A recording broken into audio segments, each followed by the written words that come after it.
ప్రపంచంలోని ప్రతి దేశం జనాభా సమస్యను ఎదుర్కొంటోంది. ఒకప్పుడు అధిక జనాభా అని అనుకున్న దేశాలు నేడు పిల్లల్ని కనండని ఆఫర్లు ఇస్తున్నాయి, కానీ కుదరడం లేదు. దీంతో జనాభా రోజు రోజుకు తగ్గిపోతుంది. చిన్న దేశాలైతే చాలా ఇబ్బందులు ఎదుర్కొంటున్నాయి.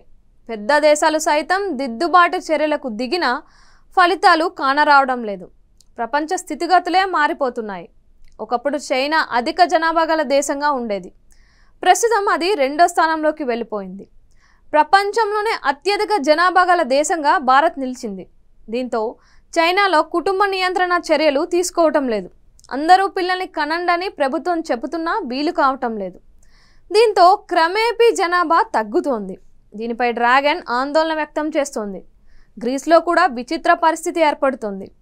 అక్కడ రోజు రోజుకు ఒకరు జన్మిస్తే 2 చనిపోతున్నారు. దీంతో జనాభా కాస్త తగ్గిపోతుందని ఆ దేశం బాధపడుతోంది.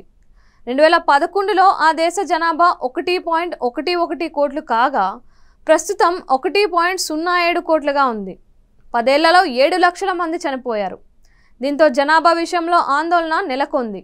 తమ జనాభా ఇలా తగ్గిపోతే ఎలా అనే బెంగ వారిలో పట్టుకుంది. 2050 నాటికి ఆ దేశ జనాభా 90 లక్షలకే పరిమితం అవుతుందని అంచనాలు చెబుతున్నాయి. ఇలా జరిగితే తమ దేశ సంతతి చిక్కులు ఎదుర్కోవాల్సి వస్తుందని అంటున్నారు. పిల్లల్ని కనండని తెగ ప్రచారం చేస్తున్నారు. కానీ ఆ దేశ యువత పిల్లలను కనడానికి ఆసక్తి చూపడం లేదని తెలుస్తోంది. దీంతో దేశ యావత్తు జనాభా కావాలని గగ్గోలు పెడుతోంది. ఇలా చాలా దేశాలు జనాభా సమస్యతో కొట్టుమిట్టాడుతున్నాయి. ఇన్నాళ్ళు అధిక జనాభా అనుకున్నా ఇప్పుడు అదే కావాలని కోరుతున్నా కుదరడం లేదు. యువత పెళ్లిళ్ళు చేసుకొని పిల్లలను కనాలని ఆఫర్లు సైతం ఇస్తున్నా ఫలితాలు కనిపించడం లేదు. దీంతో గ్రీస్ జనాభా పెంచుకోవడానికి నానా తంటాలు పడాల్సి వస్తుంది.